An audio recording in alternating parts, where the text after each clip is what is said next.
Hello and welcome back to our Transformers Actual Play here on Renegade Games channel. Are we on Twitch? Are we on YouTube? We're on everything. This is on everywhere.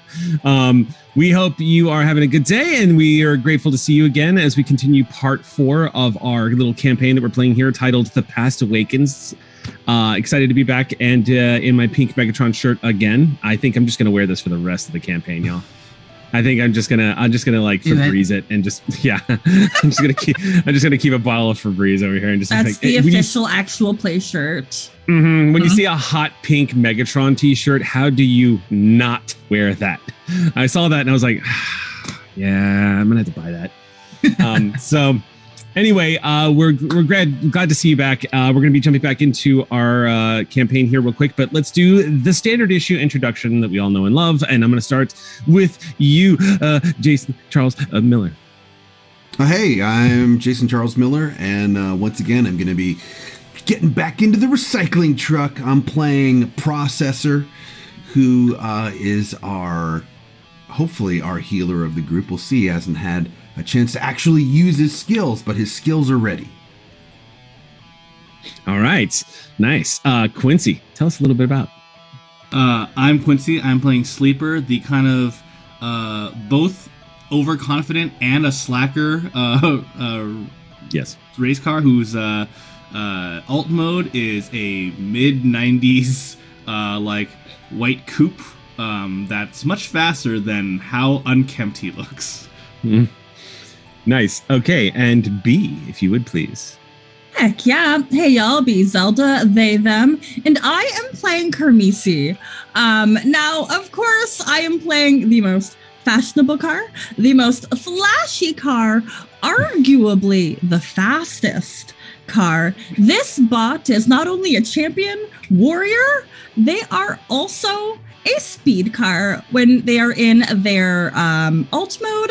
I am just beautiful. Just because I don't win all of my races and make terrible choices and crash off cliffs and crash into people doesn't mean that I'm not the de facto leader. Oh boy. All right. And then of course, Latia, if you would bring us home, please. Hello, I'm Latia, and I will be playing Derailer, the smallest bot of the group, whose alt mode is an e-bike because they are what's cool now, who got her first Decepticon defeat last episode, and we're seeing how she's coping with that. So that'll take us into our recap. In the previous adventure, you guys had been sent into the fabled legendary city of Portland, Oregon, where you were to uncover the location of what would appear to have been some kind of Cybertronian signal that Teletran 1 had been picking up. Optimus decided to call upon the four of you for your very first mission. There are a lot of well-known signature Autobots. There's Jetfire, a personal favorite of mine, by the way. I freaking love Jetfire. Jazz, Ironhide, Bumblebee, Nightbeat, who you got to meet. And then there's you guys who are kind of untested, untried, and who have been sort of doing a lot of the work on the arc that none of the other major soldiers of the Autobots have had to do. Called up to prove yourselves, this was your opportunity to get out there and make a difference and fight for the cause.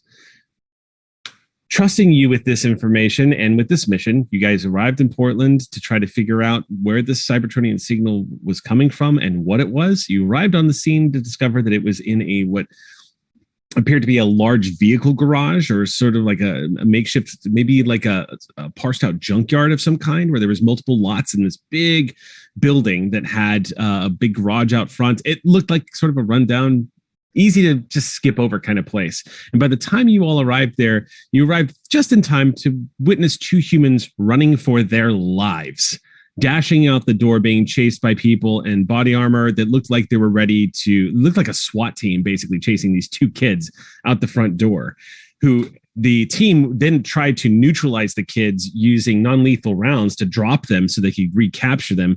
And that's when everything started happening. We had Derailer, who went alt mode right in front of the humans and threw yourself in front of the non-lethal rounds, blocking them and saving them, allowing them to get away.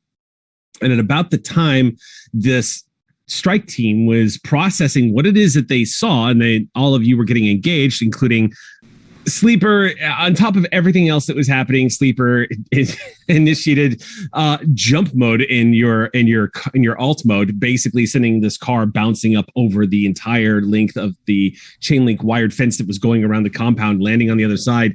As all of this was happening, the Decepticons showed up and a fight broke out in broad daylight in front of humans.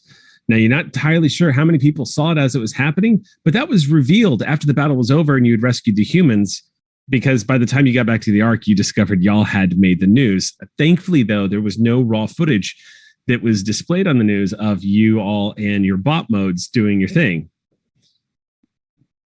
What was also discovered was this device that was being picked up by Teletran 1 is the thing the Decepticons were snooping around and looking for. And what you discovered is it is Cybertronian in origin. Just like it was suspected, has energon coursing through it. These two kids found it in a field after getting called by somebody who listened to their podcast, apparently, or knew that they would be interested in it.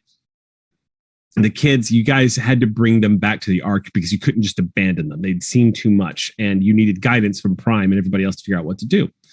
And what you discovered was that this device is about, roughly, according to Teletran 1, it's about 74 million years old. It has been here since the late Cretaceous period, to give you an idea of how long it's been here on Earth. It apparently is one of what Teletran 1 and Optimus have told you is many beacons. These are dropped like breadcrumbs when a vessel is going down to enhance its ability to send out signal of an SOS, essentially. Prime believes this is one beacon of at least 3, maybe more, and could actually function as sort of the breadcrumbs that leads you to a downed vessel. Clearly, the vessel is Cybertronian in origin, and Prime doesn't seem to have any idea who or what it could be. But if a Cybertronian vessel was arriving on Earth before the Ark ever crashed, it's up to y'all to figure out what that is and who it is before it's too late, particularly because, for all you know, it actually might be sympathizers to Megatron's cause. So, with that in mind, you have all been sort of engaging a little bit of an R&R and training. In the past day or so, after the mission was completed, you guys have been taken under the wing of a few of like some of the best warriors here on the Ark. Particularly RC has taken a strong interest in helping train everybody. This is to reflect the fact that in the last game, you guys leveled up at the end of the session. So you now should all be level 2. Ooh. Yeah. So on top of this, the one person that has taken a keen interest in the group next to RC is Cup. Cup, as you all know, is a grizzled Cybertronian warrior. He has seen it all. He is an old Autobot. Older than Prime, older than just about everybody on the Ark. Cup was there before the Cybertronian Wars really broke out. He was there before when the Decepticons were rising up. Cup was already middle age for an Autobot. He has seen everything, and he is commanded the respect of everyone for all the things he has been through. His alt mode still is an old Cybertronian style truck, so he doesn't resemble anything that you can find here on Earth. He looks like his own thing. He is sort of like this grayish blue, sort of like bland colored. He refuses to change anything about himself. And if you're not careful, in the past couple of days, you've all realized if you're not too careful when you're talking to Cup, he will start going into old war stories. And oh man, he's got a lot of them. But he has been instrumental in helping you all sort of get some more kick in your step. You've got a little bit more skill coming on your way. Maybe you've upgraded a few things. Actually, I would love if you wouldn't mind just taking a second. Processor, we'll start with you. If you wouldn't mind just taking a second, let me know what did you choose to level up when you leveled up? Did you get to select anything, or how did this? I did, yeah. So as a science officer, as a scientist with a medical officer as a focus, I gained a point of smarts, and then which means I got an extra point to put down in that column. And so I chose to specialize in the skill Patch Up, Nice. which is quickly described as after a quick soldering, you'll have them back up in action in no time. Once per turn, you can spend an Energon point to make a skill test to repair a Cybertronian or vehicle or heal an organic life form as a free action. You always count as having a standard medicine kit and a standard repair kit on you. So I've specialized in that. Sweet. Hopefully they won't need it. Right. But if they do, we've got them covered. All right, then, Sleeper, how about you? Naturally, Sleeper gained another essence point in speed. But, last time I was pretty lucky in that I didn't even need to convert to bot mode to fight. That may not be, but based on how tough the opponent was as a group, that may not be a liberty I have next time. So I took another skill die in Finesse to bump that out in case I need to fight with arms and legs and weapons and not just by crashing into things. Less glassy cannony. Yeah. A little more. Okay, cool. How about you, Derailer?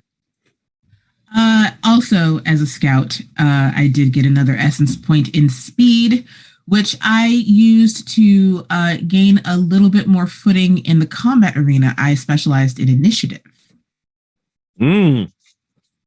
Yeah, that's a pretty valuable one in this game. All right. And Kermisi, what'd you do? Derailer, did you not get a move as well? Oh, I got Mark. It's target. literally that's the one. Mark target. So I move. Yeah. Gotcha. You can focus on a target and you get either an edge or an upshift. I'm not looking right at it. Sweet. Yeah, For you all get skill rolls related to that specific target. Correct. Oh, so it kind of reflects you being like a little bit better of a shot then. So you like basically lead your target. Oh, well, that makes sense then, Derailer, because like I said, RC has taken a particular interest in all of y'all. And RC, as I said before, is a crack shot. She is one of the best snipers the Autobots have ever had. It's not just in combat, though, but it's for all things in case we're spying on them, in case we have to tail them. Oh, that's cool. One upshift for anyone that is cool. Or that target until the end of scene. But I like to think RC, once we told the story of what happened, she was really impressed that I shot that Decepticon at the farthest range with just my blaster. With a hand blaster, yeah. Yeah, with a hand blaster. And she's like, okay, I see you. Let's talk. Okay. All right, Kermisi. So on the complete opposite side of the spectrum, I got a boost into my strength. So I put a dice point, I don't know if that's the right word, into might, because I'm learning more and more the importance of might, especially that's going to be what I roll when I do my attacks with my weapons. And I have a really cool sword arm, and I need to be able to utilize that sword arm to its ultimate potential, which leads us into my first perk, level 2 perk, and it is called Charge. So if I move away at least 10 feet from my past position, so just a square, and then I attack with my weapon, I got an upshift on the might skill test. Because I charge, I crash into my enemies in bot mode, and that just makes me so happy. So let's go ahead and start our narrative then. As we start off, I'm going to start off with Derailer, who is currently in sort of a kneeling position behind a rock holding a battle rifle. Oh boy.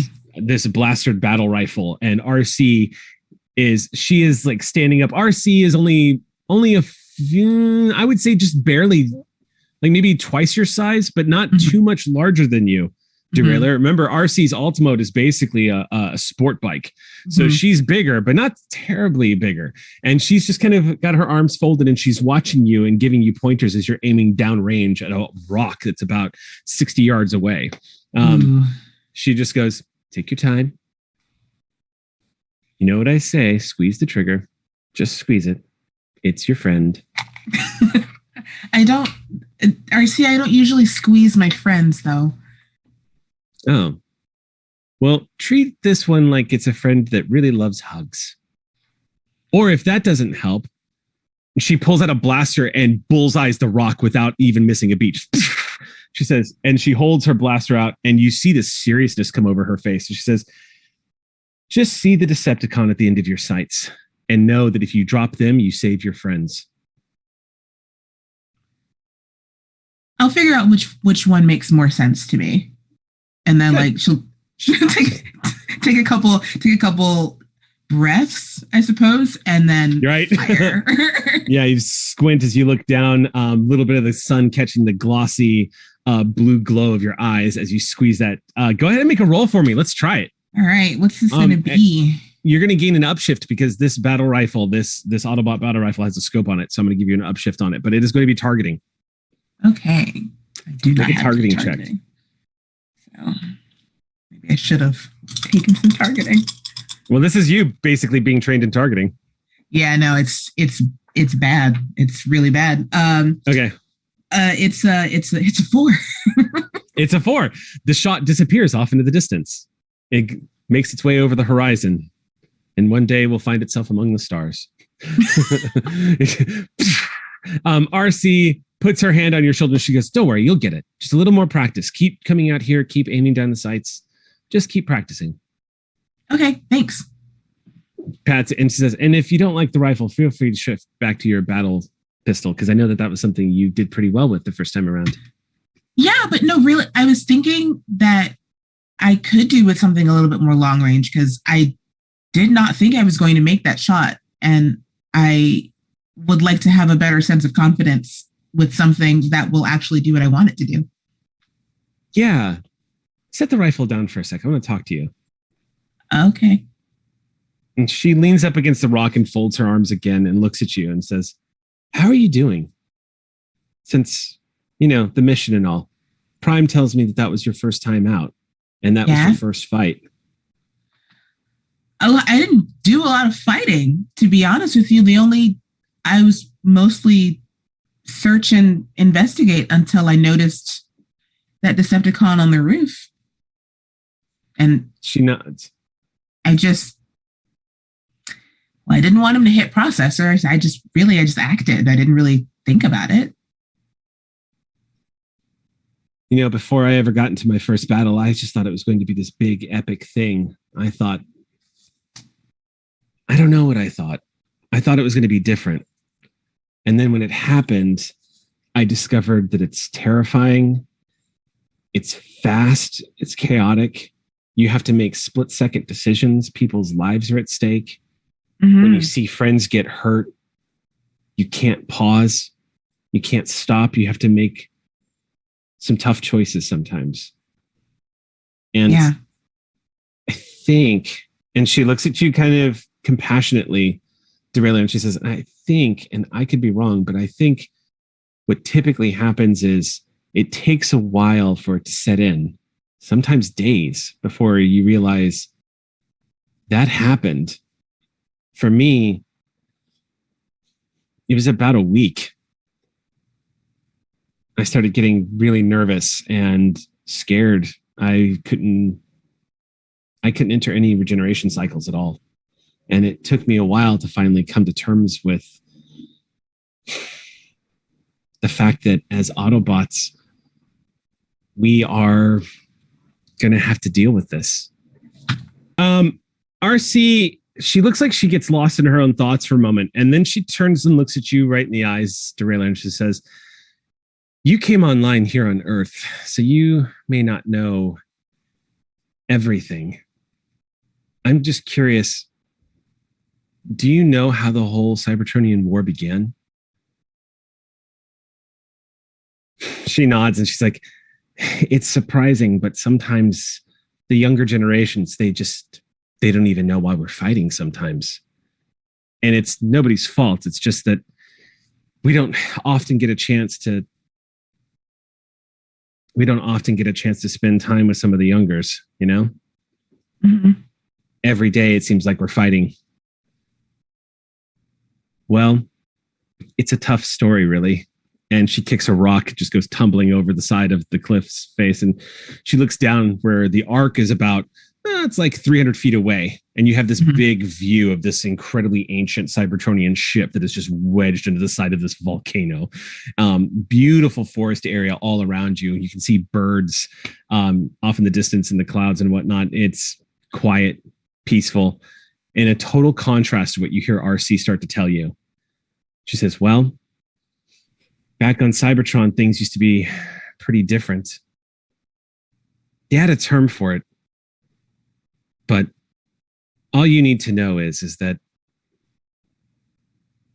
things weren't great on Cybertron before the war started. And that's before the energy shortage, really. Before Energon started becoming a little hard to get. That's when things kind of boiled over. But there was a lot of, well, I say a lot of, there was absolute social inequality on Cybertron. When you were created, if you were, a construction bot, then that was your lot in life and you couldn't be anything else. You weren't allowed to be anything else.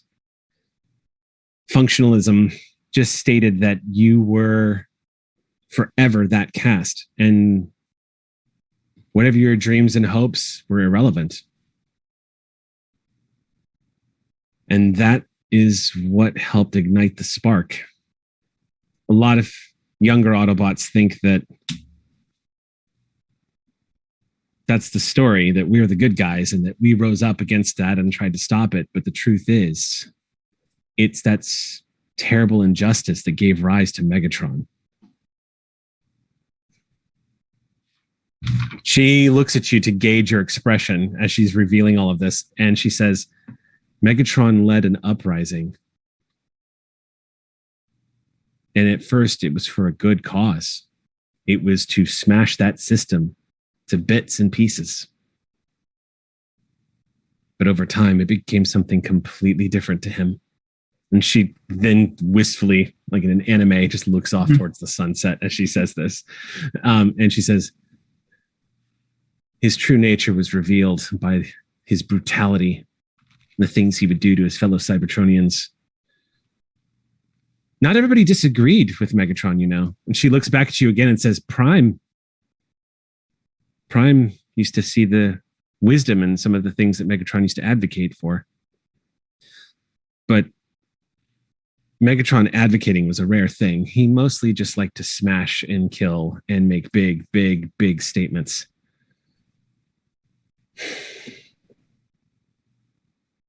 There wasn't any negotiating. Whereas Prime wanted to help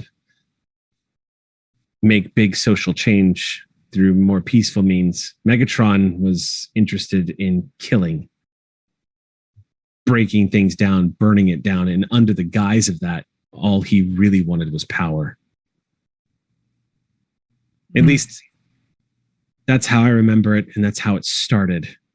And it's snowballed ever since, as the humans like to say. It's just become something completely different. And after a while, Autobots, the ones that rose up, the ones that were fighting for freedom and for justice, discovered that they were in a fight for their lives.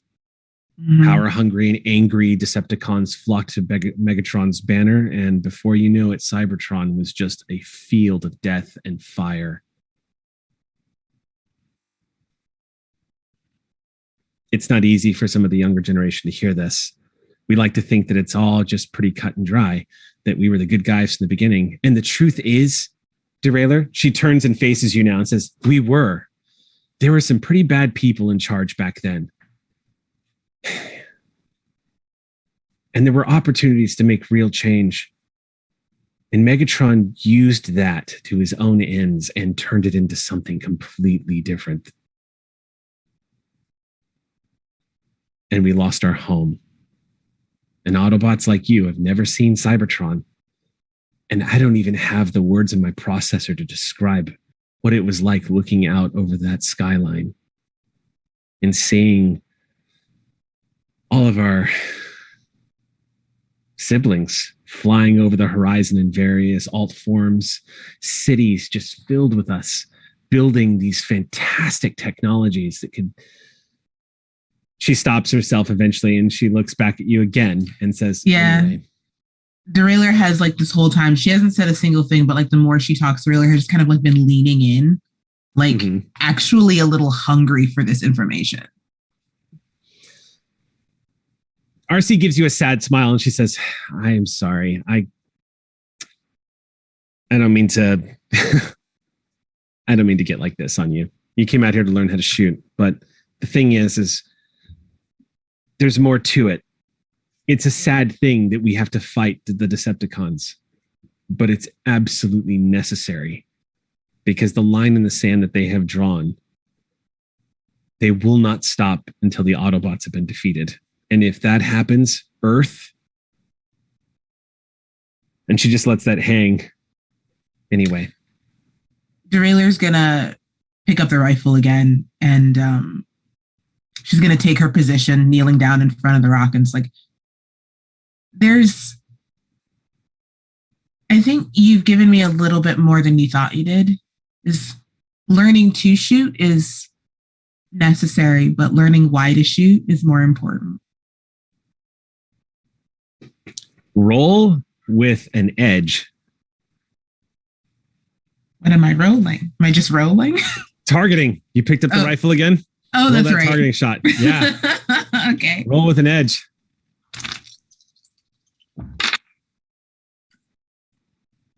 That's a natural 20. It's a 20. Oh, you say the lines why to shoot. You finish your sort of monologue and explain why you're shooting. You pick up the rifle and without missing a beat, Derailer, you don't spend any time thinking about it. You just, with determination, with a grim, sad determination, you aim down the sights and bullseye the rock into pieces. Just explodes. Rocks just rain down. RC also smiles and looks back at you, and without saying a word, she just puts her hand on your shoulder and nods. Cut to. What is Sleeper doing right now? What do you see Sleeper doing? Sleeper likes to take his downtime and take his downtime. So sorry, I just pictured Sleep. But I was just picturing Sleeper just like kicked back with some Bob Marley like blasting in the background and is just like watching. It's probably like the Pixies or the Pixies literal sister band, The Breeders. Right. Okay. So you're just listening to like human music? Yes, human music. Okay. Yeah, you're just kind of kicked back. Are you in the Ark right now or are you outside? I'm in the Ark. Okay. So as you're kicking back, out of curiosity, are you just laying down? Like, where are you? Give me the scene. If Sleeper were a human, it would be like in a bed or couch or hammock. Like one leg kicked over the other. Nice. One arm out with the remote. So that, but just in bot form. So like this 8 foot long, like, white toned Autobot. Just being like hitting like the whatever their version of a music player is, and it is like kicking back. Okay, walking into frame is Cup, who just walks up and looks at you and says, "Having fun?" It's pretty chill. He cranks his head and he goes, "What does that mean?" Pretty chill. Temperature in here is regulated. I've come to learn that, trying to stay in disguise, humans use low temperatures to mean things are of a relaxed or desirable nature. Really? Well, that sounds exactly like what you shouldn't be doing right now. And he reaches down and grabs you by the wrist and starts pulling you up. He goes, "Come on, kid." I sigh. What are we doing? More training. What do you think? You had some successes in the last battle, but that could have just been luck. And I'm going to make sure that you don't just be lucky, that you be smart. Luck's served me pretty well so far. As I am going, I'm not like resisting. It's just sort of like a shrug. Luck served me pretty well so far. Yeah, well, let's put that to the test. And he goes into alt mode and peels out, driving out of the Ark. "Come on, kid!" You just hear him shout after you. Right down the ramp. I sigh. I also convert into alt mode, but I like roll out at a very normal speed. I'm like, there's no emergency. I'm just gonna follow him. And you're picking up the radio transmissions. You just switch back on the music as you just roll out. And just what's Processor up to while this is all going on? Well, I'm just, I'm walking through the arc and just making sure everyone's separating their recycling from their trash, and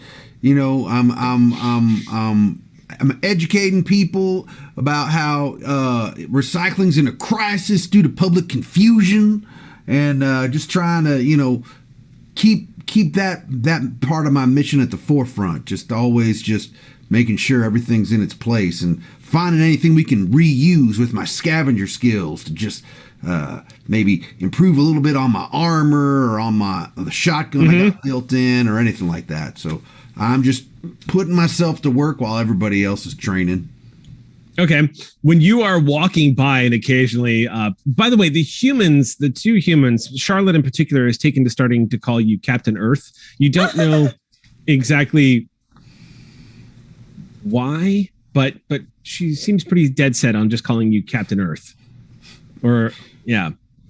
But when you're just kind of walking by the hallways and noticing if any Autobot has left anything just laying around or any kind of scrap that's not being used, you're just kind of eyeballing it all. But you eventually pass by the med bay, and on the slab of the med bay, you can see laying down on one of these medical beds with all hooked up and everything, with sparks flying everywhere, is Carmisi getting a might upgrade.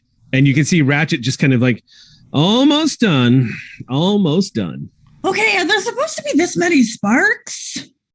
Well, and he looks at you and he says, it probably wouldn't have been so bad since most of the heat is absorbed by your skin. But the problem is you had an accident and most of your absorption is being counterbalanced by the fact that you've got some exposed areas here. Hold on one sec. Okay.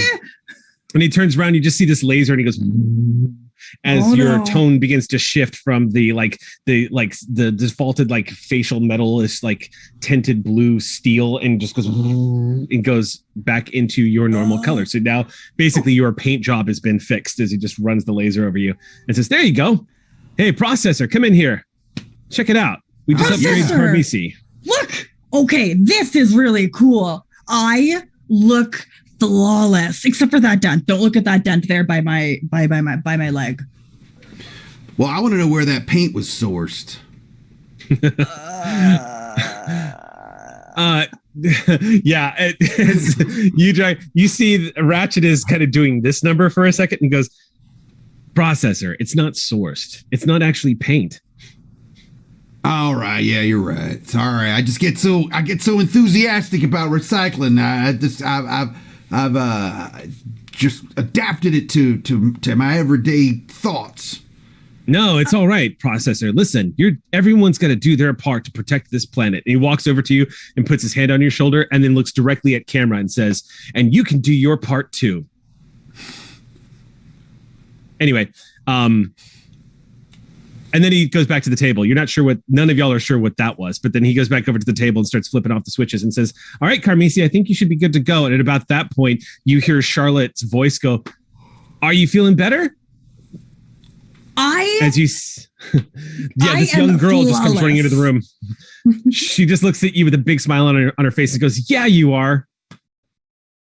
Head to toe. This is really cool. So, are you and Billy ready to maybe talk podcast ideas?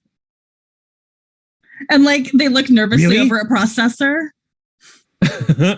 Really? We've got our recording equipment right now. Billy was charging it all night. We could do this right here. I've got some good pitches because like I can't be me, but if I pretend I've always wanted to be a professor at a university, I think I like the idea of just shouting at a bunch of people in chairs for, I don't know how long humans do it, but I've seen it on TV. And if I could pretend to be a professor, I have no qualifications, but I just think by being myself, I'm qualified. And then I need a human name. What's a good human name? Like Professor Shirt. Great. That's all we need is another Autobot shouting in a big room. I thought Optimus Prime told us we couldn't be on the podcast. We're trying to keep our existence on the DL, as they say. I learned that one from Sleeper. Wow. You are picking up that human slang really quick, although Sleeper is the worst resource. Like the worst resource.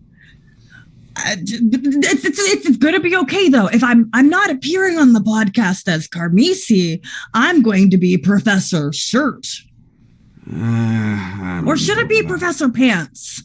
That way there's alliteration. Humans love alliteration.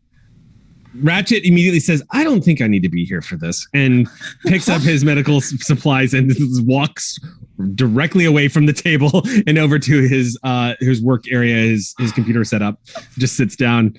And he says, I am dimming my audio receptors. If you need me, kindly just tap on my shoulder. Oh, yeah. Thank you. And goes to work. Processor, you could be on the podcast too. I could not. You could be Dr. Plastic? Dr. Earth and Billy, who is for the first time ever showing some enthusiasm. Billy steps forward, and of course, keeping in mind that these are two Earth teenagers, Billy probably comes almost a little past your ankle, Processor. Billy looks up at you and says, you could do an entire thing about recycling. We could do a whole segment on recycling and keeping the Earth clean. I mean, I hear you. I'm tracking with you, but once again, I know Optimus Prime wouldn't want us to do this right now. Come on, Processor. Have you never done anything against Optimus Prime? You know what? Don't answer that. That's a terrible idea. We should never go against Prime. We already did. No. Carmisi, realizing what just came out of their mouth, just immediately goes, I mean. I may be a rebel, but I'm not that out there. But like this is like a loophole. Yeah, I'm sure Sleeper's told you about loopholes. I'd feel too guilty. What if we used a voice changer? Charlotte pipes up at this point and says, Processor, if you don't feel right about it, you don't have to do it if you don't want to. Thank you, Charlotte. Thank you very much. I think I'm just going to go continue to walk the halls and try to find some more things to improve for our next mission when we got to get out there in the field. And is stepping into frame, you guys kind of go into a blur, and stepping into frame is Ratchet looking right into camera and says, remember, peer pressure is a real thing, and don't give in to peer pressure. Lean upon your friends and count upon their support, and help your friends if you see them being peer pressured. I'm Cut back to you guys.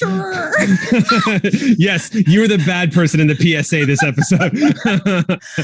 The lot of you basically have until the data is being mined right now from the beacon. You're not sure when Teletran 1 is going to be ready for you and when Optimus is going to call you all back. But what you have been hearing, particularly from like Bumblebee and RC, is that a lot of you can be prepared to follow up on your previous mission. Optimus has decided to take a risk on all four of you. And instead, because remember, before he sent you out, it was, we don't know what this is and we're shorthanded. Now they kind of know what this is. It might follow logic that now Optimus is going to put some of the best people he's got on it. But instead, he's decided that it's in the best interest of learning and getting every Autobot capable and ready to fight. You guys are going to follow through on the next part of this mission. When Ratchet sees you all leaving, you see him kind of like click off his audio receptors. And he looks over at everyone and says, hey, before you go. What's up? And he stands up, moves over and says, Processor, you all settled in on patch kits and whatnot? Do you have everything you need? It'd always be great to have a couple extras because you never know what Carmisi's going to crash into next. Wow. Oh, sorry. Yeah. Tell you what, I've got a spare here. So let me just give you an extra one just in case. And he hands you an extra kit. So you can mark that into your inventory. Awesome. And that is not going to count against your requisitions for this round. Great. So, Processor,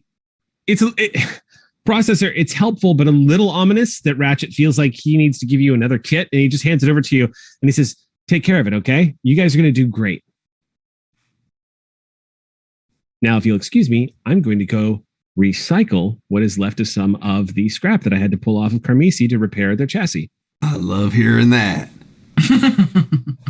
Okay, well, come on. It wasn't that much. It wasn't that messy. You didn't take that much off. But it anyways. was messy. I didn't take that much off, but it was messy.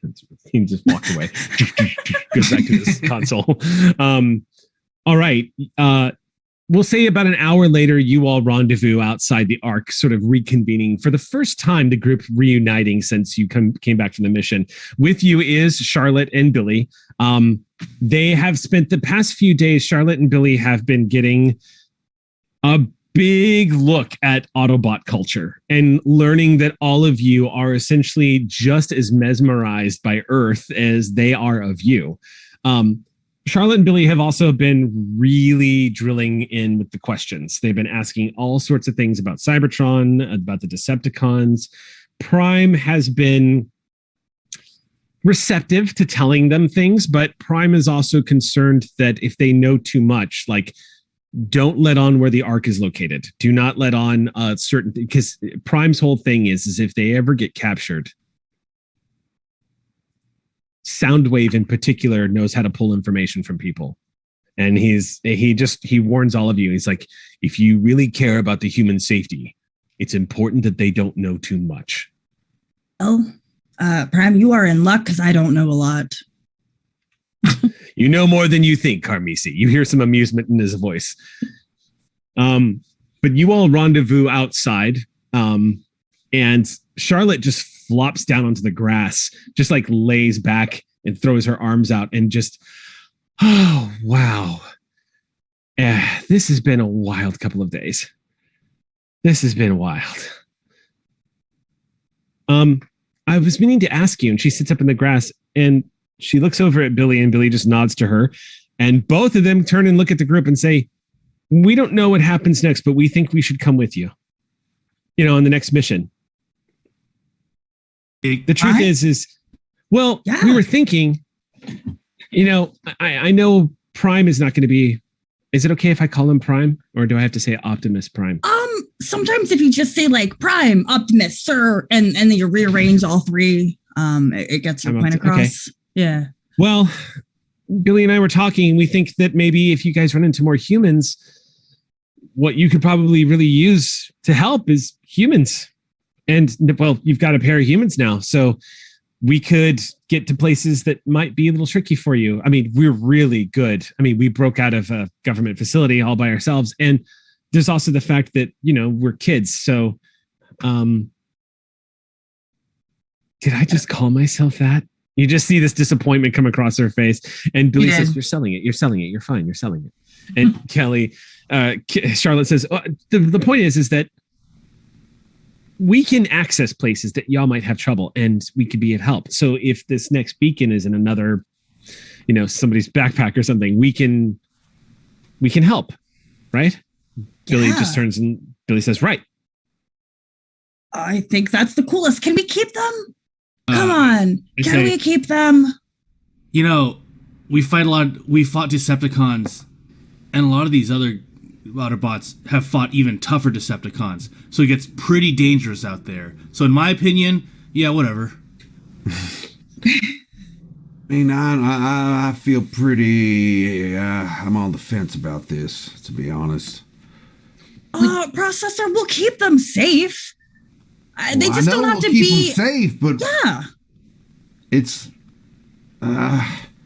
I see both sides of it. You'll definitely be safer here at the Ark, but also you are correct because I'm the most mobile in my alt form with my bike and stuff, but I can't necessarily make my fake human leave my bike to go do things.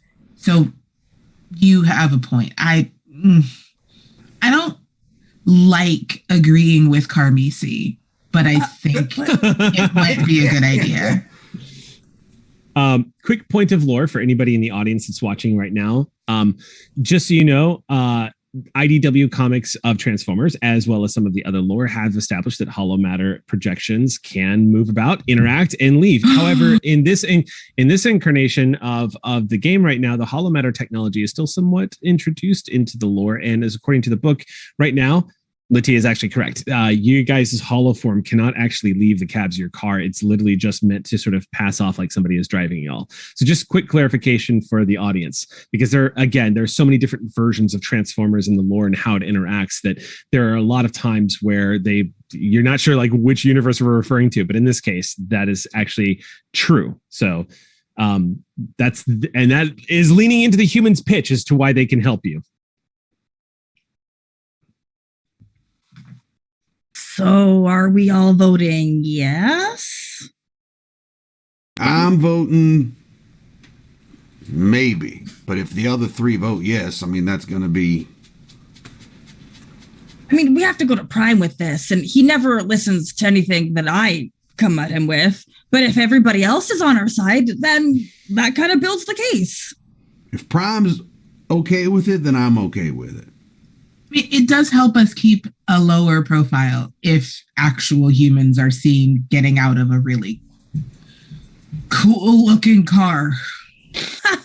Yes, it does.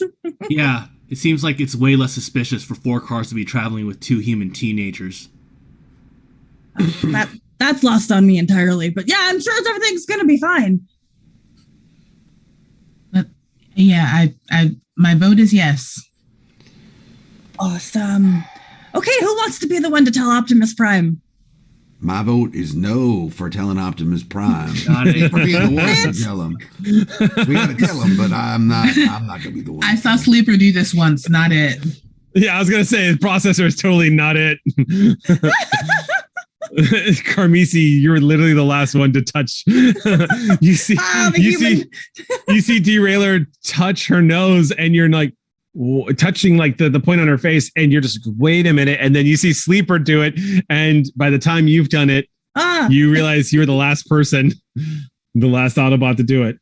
Not entirely sure what it means. That's going to cut to you standing in front of Optimus Prime with everyone behind you and the 2 humans just kind of flanking you. Charlotte and Billy are just looking up and being very respectful. Next to Optimus, you see Ironhide immediately goes, absolutely not.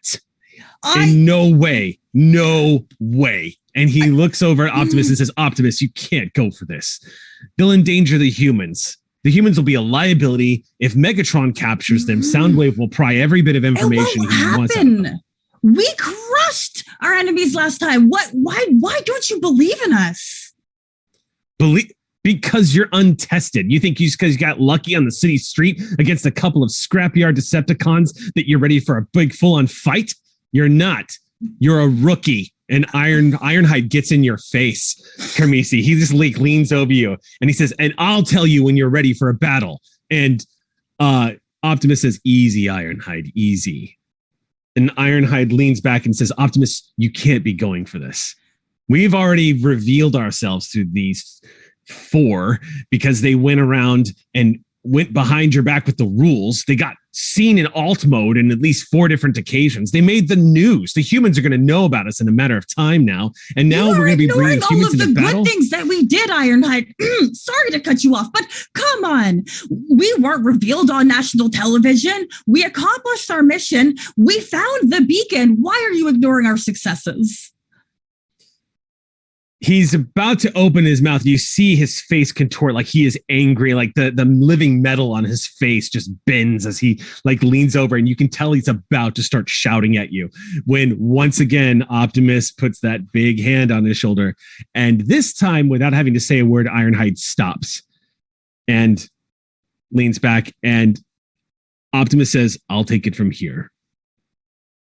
And Ironhide says, Prime, I know you care. And I know you want to give them a shot.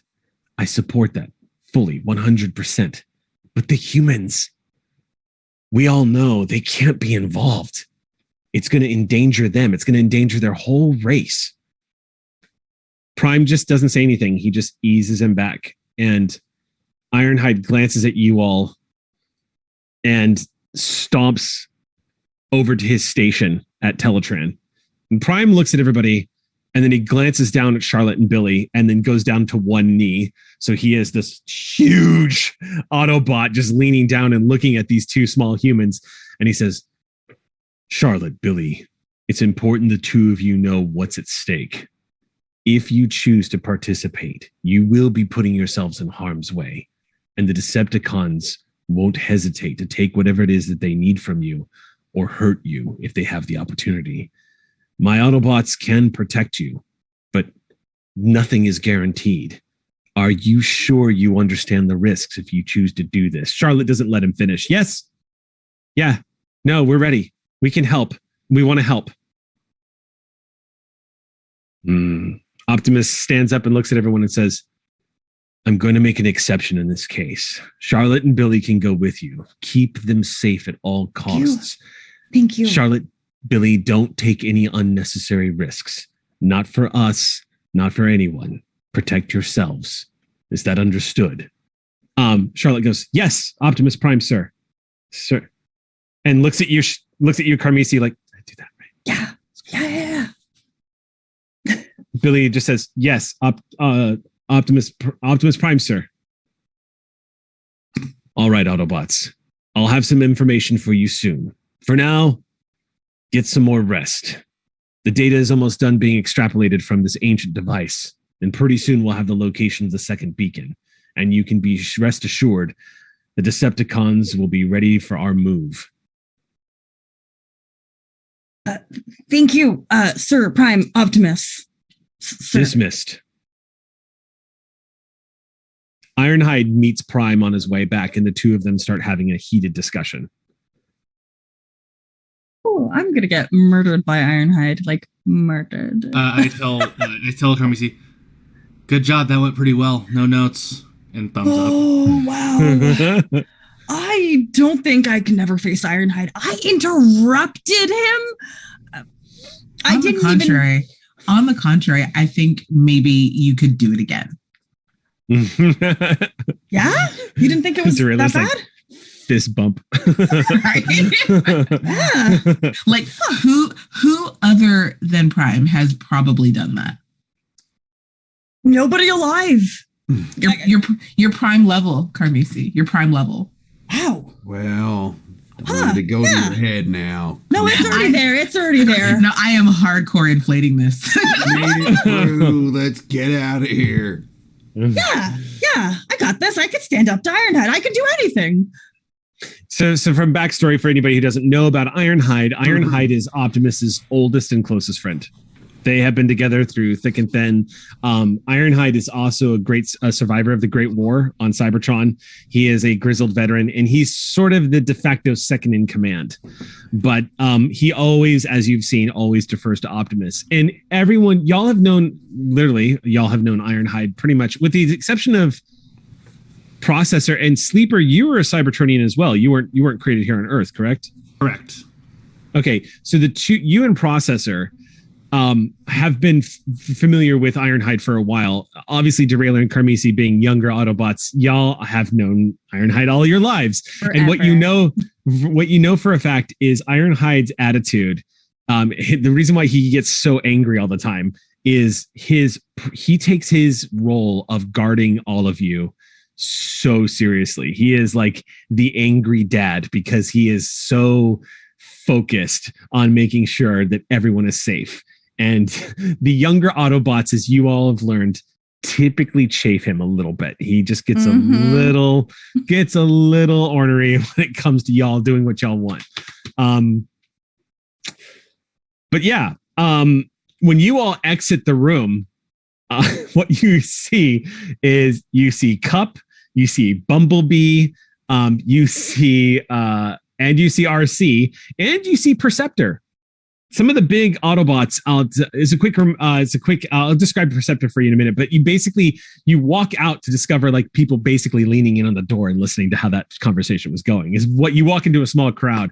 Perceptor is a little bit larger, say about a half a size larger than Bumblebee, so about the size of you, Sleeper, and Carmisi, about y'all's size, about standard size. Perceptor is a very fascinating Autobot because Perceptor is one of the few Autobots that has the ability to alter the matter density of his body when he goes into alt mode.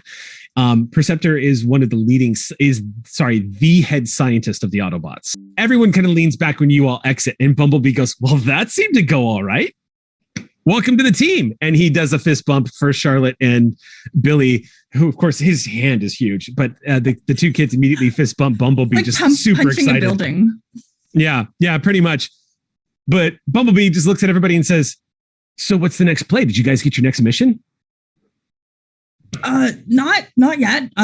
Still finishing, analyzing. Well, I mean, technically, yeah, we have our next mission. We're going to follow up on the first mission, but we just don't know when or where yet. At that point, Cup you all realize that Cup has been silently laughing. And he says, I got to tell you, I haven't seen a youngster get in the face of Ironhide like that in a long time. That was heard. And that's all he says. He just walks away from the whole scene. Just... that guy made me work a lot. I just point my thumb at pointed at Cup. I'm sure it was the hardest thing you've ever had to do, Sleeper. Seriously, it was not chill. You're not great at that. Still, so I just we have humans. Billy, Charlotte, and we have our mission. And I'm not like shaking in my metal or anything. I just Perceptor speaks up. Perceptor is like, you do seem somewhat perturbed, but I think you should be fine. Don't worry. Ironhide can be quite intimidating, but I think you did quite well, Kamisi. And he nods to you and says, oh, I should get back to work. I just wanted to make sure that no one here needed to be repaired after that encounter. And he also departs. RC goes, don't pay any attention to him. He just likes to make fun. But it wasn't very fun. I'm just worried. I feel confident and worried. Those emotions I have heard can exist at the same time. Oh, okay. I'm going to juggle. I'm going to be balancing this. It's fine. Yeah. Nothing to really worry about. Just next time I'm training, I might lose a limb. It's okay. All cool warriors only have like 2 legs and 1 arm. That's a little dramatic. I don't think so. All right. Okay, we have an hour to rest. Yeah. What are we up to?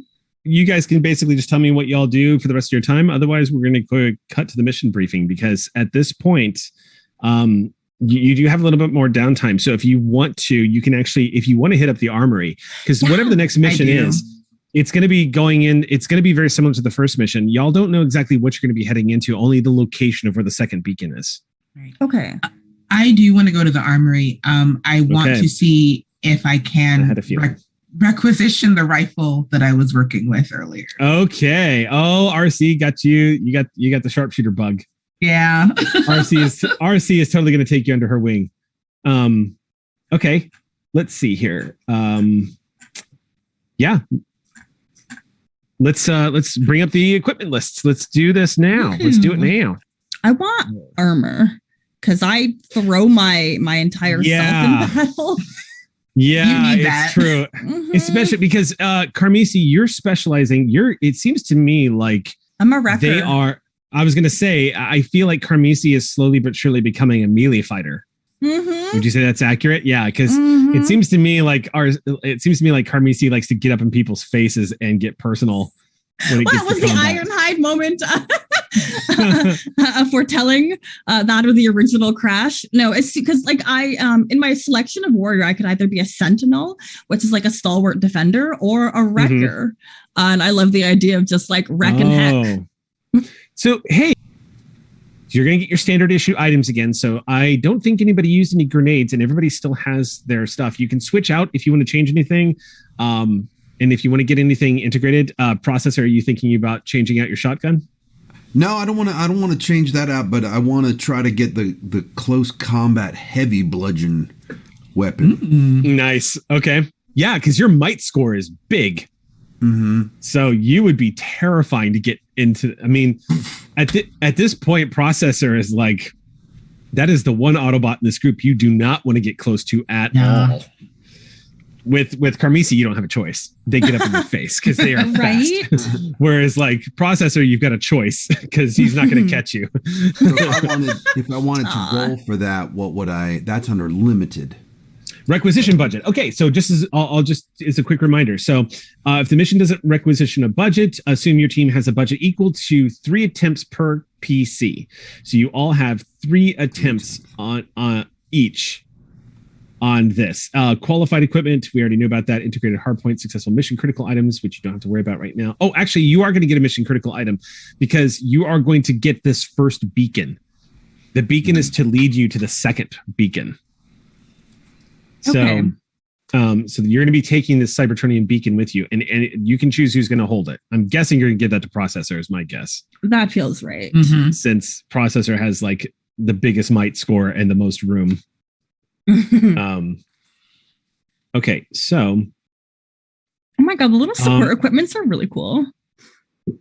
yeah, a lot of them get really fun. Little tow cable and hook, a water cannon.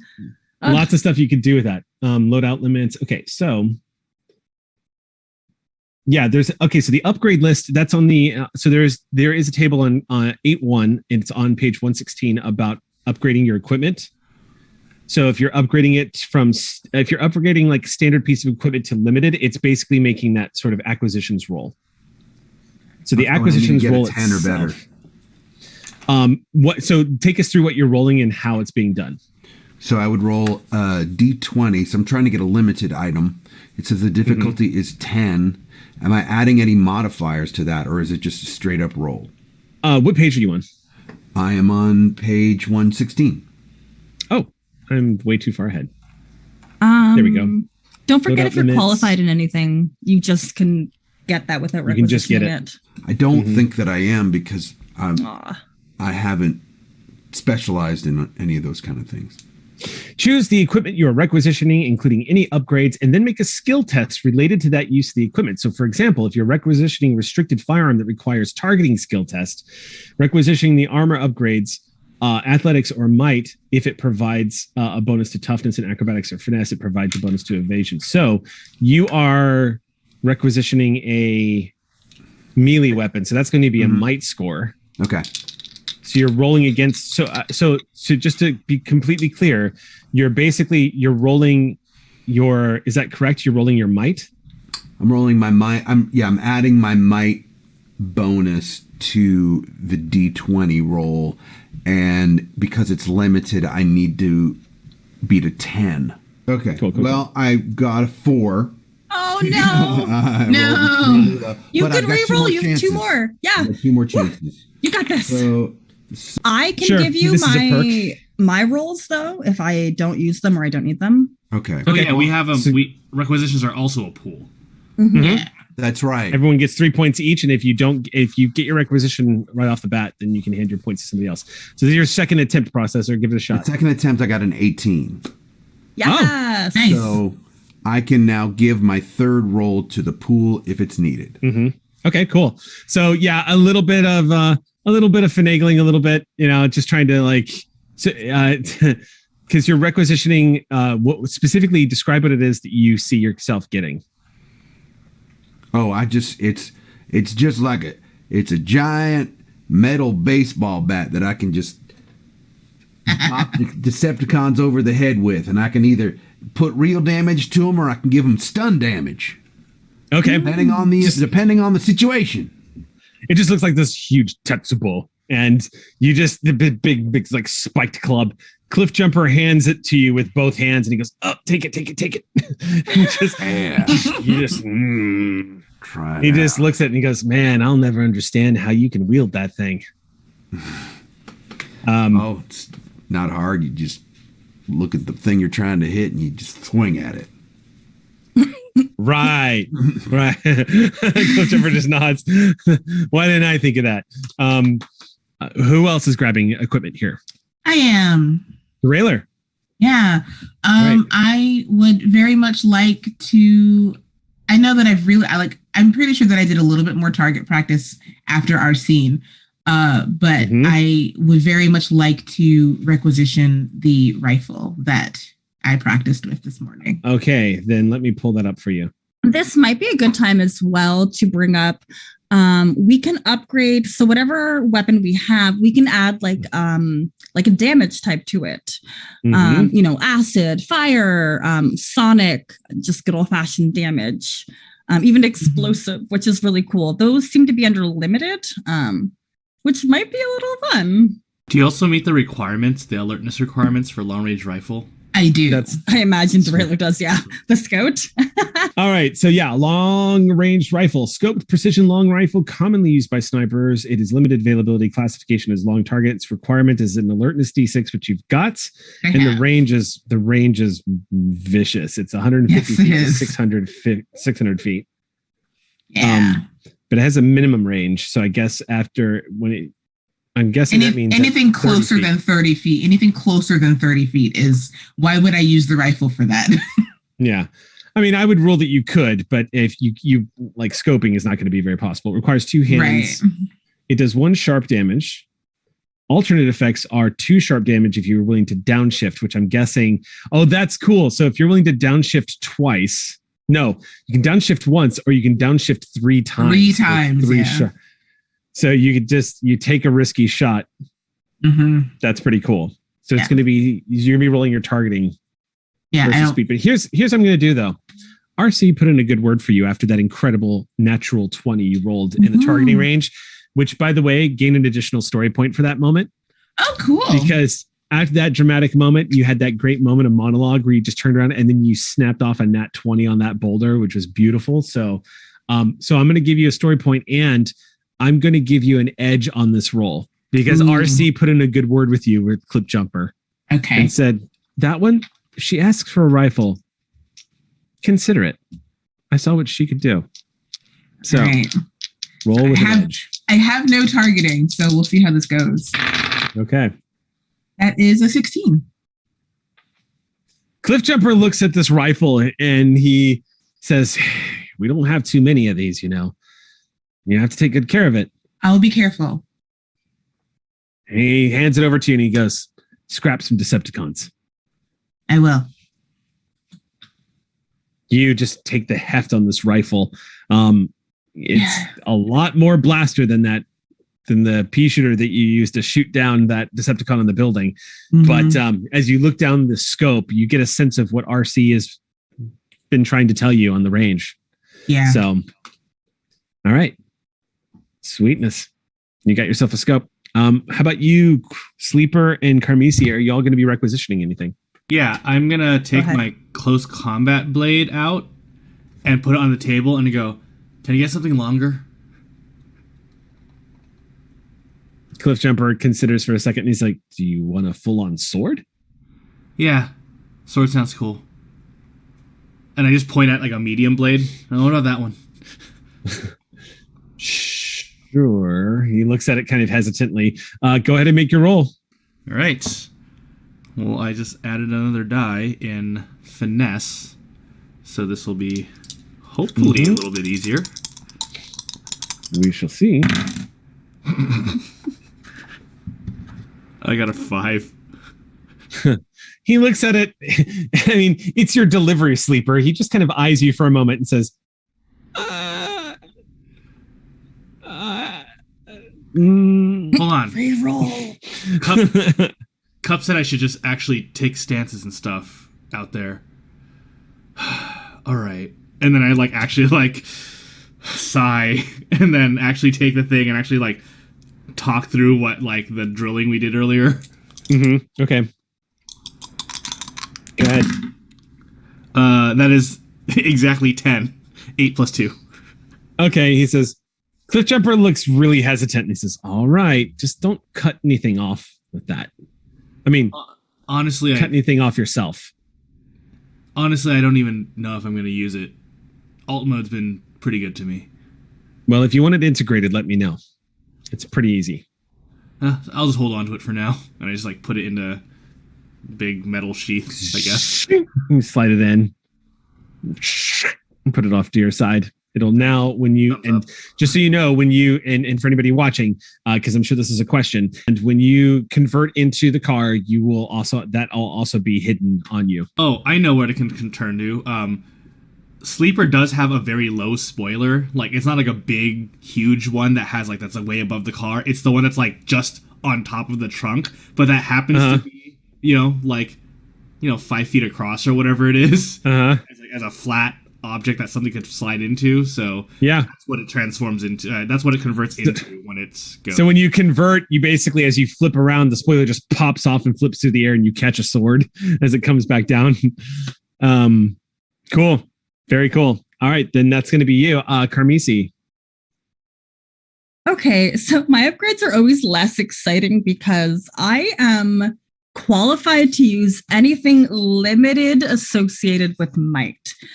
So just because I'm fabulous, Carmisi strolls on into the armory, and like nobody questions. I feel like Carmisi might spend a lot of time just like window shopping here. So I don't know if they're qualified just because I spend too much time there, or they're qualified due to actual training. Regardless, I'm going to go ahead and choose increased armor. It is limited. A prerequisite is a might D4, which is I more than have that. And this gives me a benefit of 1 toughness. And this is also a an item that can be stacked. So like visually, it's just going to be like clunking on some extra like shoulder pauldrons. Although I think that's a redundant. Oh yeah. No, that's cool. That is a very Autobot transformery Cybertronian thing. Just like, let's put pauldrons on them. I'll make them nice and pointy. More metal means more protection. Sure, naturally. Yeah, so I'm going to go ahead and grab that. And then I have been eyeballing, like, deeply. So we have the restricted weapon upgrades, which are like the really fancy ones, but the limited ones are also really cool, like amphibious. I don't really know what I'm going to want to use my weapon underwater, especially because I have a sword. Blazing, corrosive, eruptive, explosive. Honestly, the one that appeals to me the most, however, is deadly. But where is that one? Page 127. Modified to increase the weapon's lethality. Its availability is limited. The weapon deals an additional 1 damage, which in this game is no joke. Seriously. And when a first level Autobot has like 3 to 4 hit points, that is no joke. I roll well, I can do 3 damage with 1 hit of my sword. Oof. I can just destroy my enemies. So that is an option. I think I have to roll for that because it's not a qualification in might. Or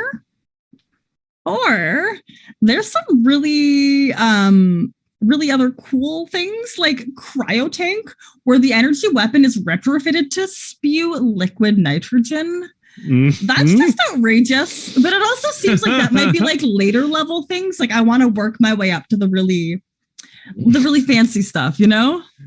Yeah. Okay. Yeah. So as I talk that out loud, that does help me make my decision. I think I'm going to go ahead and roll for deadly. Okay. And this is to go on your bladed weapon, correct? Yes. I don't know what to roll though, because it's. Well, what do you use with your bladed weapon? Is it finesse? Might. Your might, then that's what you would roll. Makes sense. Thank you. Yeah. So make your might check, and it's limited, right? So you need a 10 or better. You got limited upgrades. Yeah. Okay. Cool. I'm D6 on might. All right. You're going to have a pool of chances here, so there's a really good shot you're going to get this. 16. First there roll. You have it. No crits. So riding high from the success of your first mission, and to the bemusement of Cliffjumper, who has actually really enjoyed the time that he's gotten to spend with Charlotte and Billy, because a lot of the Autobots here in the Ark have not been allowed to interact with humans. They've only been able to passively observe. And Cliffjumper's in a good mood today. Manning the Armory, it's not too difficult to get the weapons and upgrades that y'all want. But essentially, yes. You guys spend a good 20 minutes hanging out with Cliffjumper and getting an idea of what it is you want to upgrade for the next mission. Because of the battle in the first mission, you have all gotten a sense of what's going to be needed out there. And you've learned a lot about yourselves too, how you like to engage. I mean, especially you, Derailer, who in the last game realized, I seem to have a knack for this. Once you all, what I find particularly fascinating is each one of you, who's not Derailer, that is, decided, I want a vicious melee weapon so that I can get in someone's face and dismember their chassis.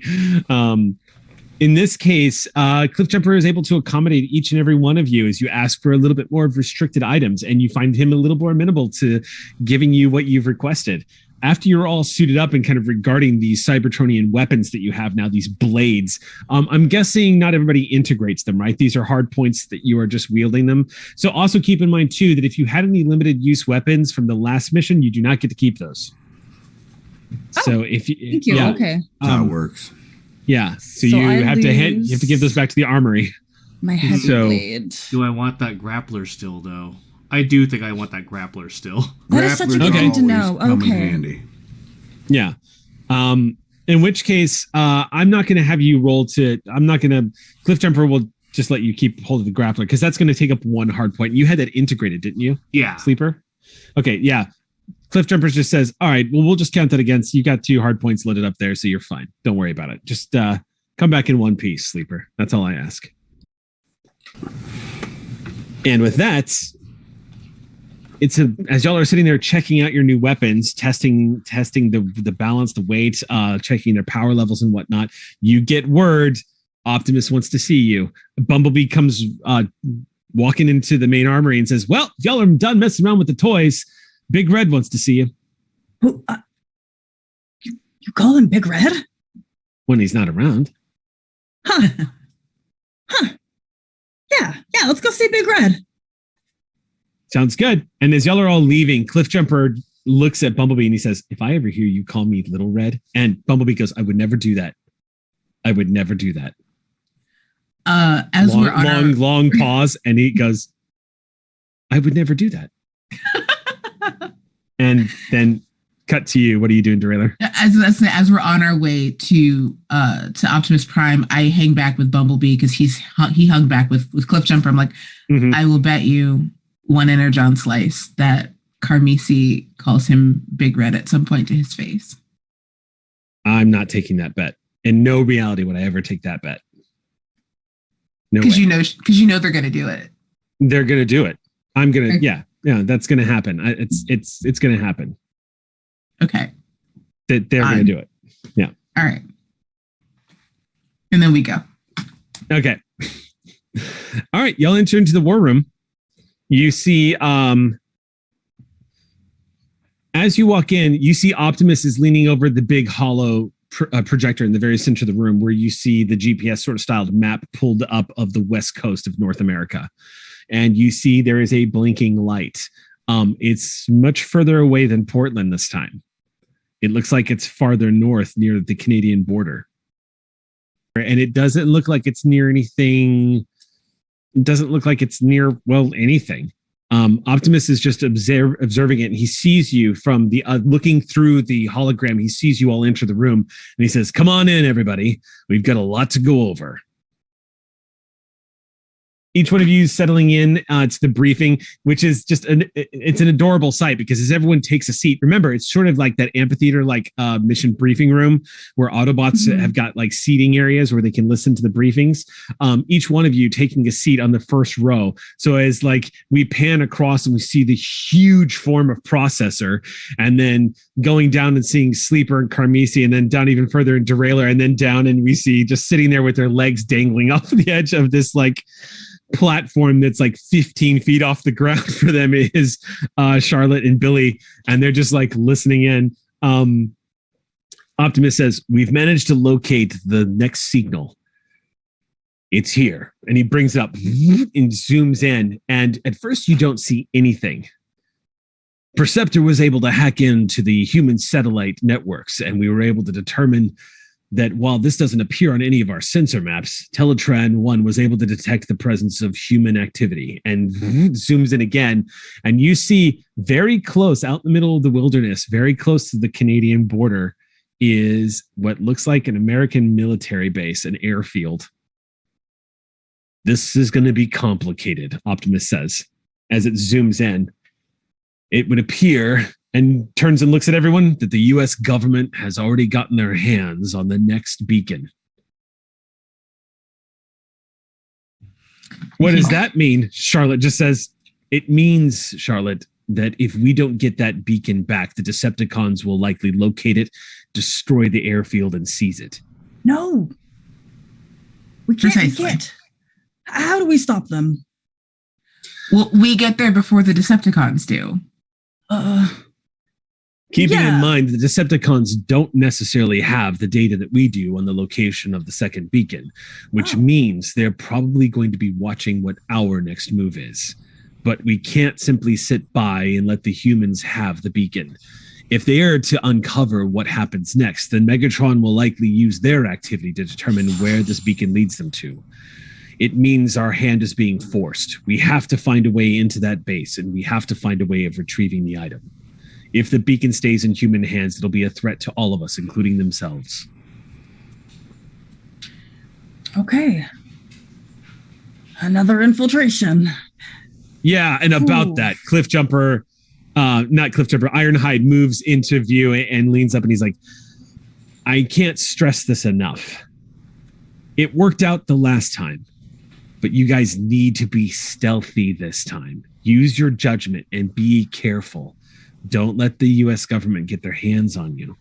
Believe me, if they've gotten an idea that Cybertronians are on Earth, it's likely humans have developed a way to deal with us if they have to. They have their own weapons that can hurt us. So be careful and keep your eyes on the skies. Eyes on the skies. Okay, understood. With that being said, could I get maybe like a different color in my alt mode?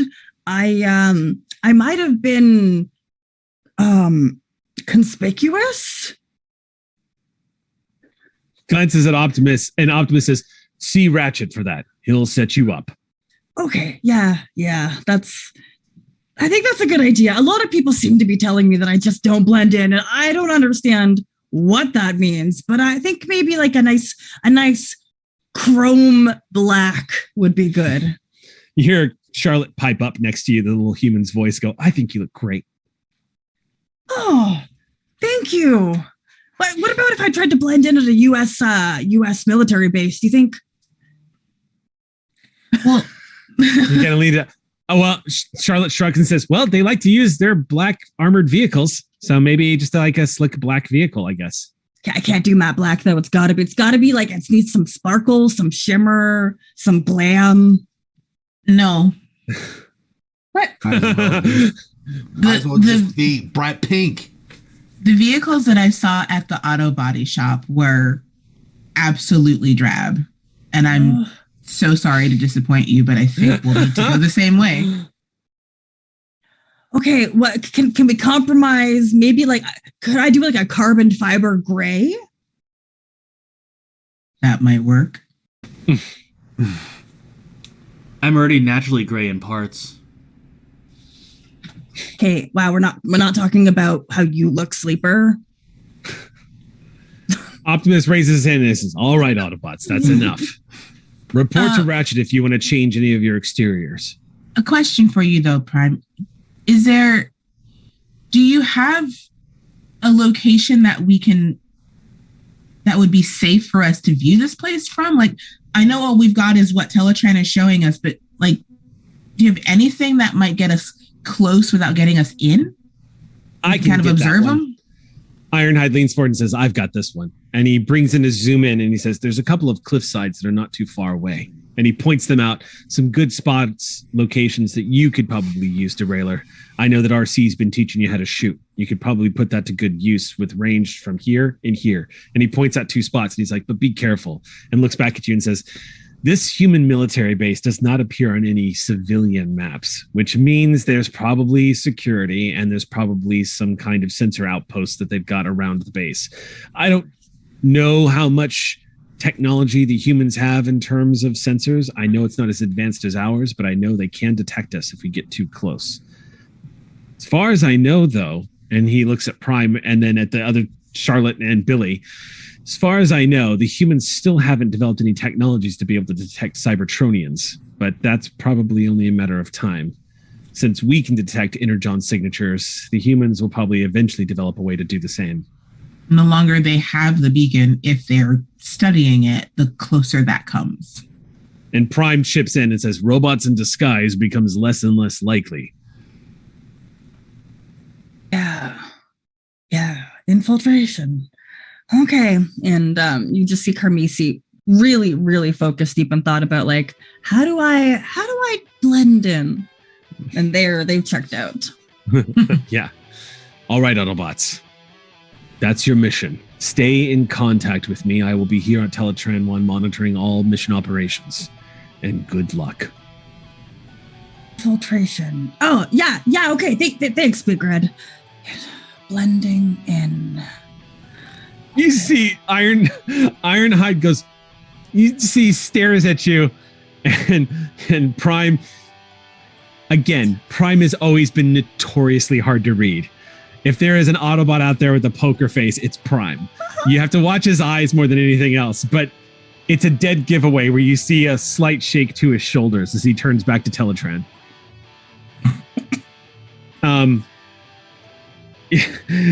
And with that, you guys have a 6-hour drive north to the border. Getting in the back seat is Charlotte and Billy. Charlotte has a pillow that she pulls out of her backpack and just kind of puts it up against one of the doors of the back seat. And Billy gets in the front seat and just pulls the seat back. And as you all convert and just start driving away from the Ark out into the distance, imagine, if you will, as you all pull away and start your headlights turning on and y'all driving away, hitting the main road and starting heading up north. As the camera pulls back, we see what looks like a Black Panther made of living metal. Large, with the Decepticon symbol emblazoned on its shoulder. And a monotone, echoous voice as the Panther growls and its red eyes gleam in the dark. The voice of Soundwave saying, "Ravage, return." And watching you all head north, the Panther turns and dashes off into the darkness. And that is where we are going to pause for this game session. Those Decepticons! Darn them. Ravage is awesome. Everyone wanted Ravage. He was so easy to break. So, and the thing was, it's like all of them were, because they were just little tiny cassette tapes that just kind of like, anyway. Laserbeak was the hardest one because when Laserbeak's wings opened, you had to make sure, man, you didn't close those. The Laserbeak's wings would just pop right off. You had to be very careful with it. A whole experience. That's going to do it for this session, though. Thank you so much for joining us for the Past Awakens Part 4. When we come back for Part 5, we'll see how our Autobots do with infiltration this time around. It's not an auto body shop. It's a government facility, which means you're looking at more than just guys in SWAT gear. We'll see what happens next. We'll see you next time, Autobots.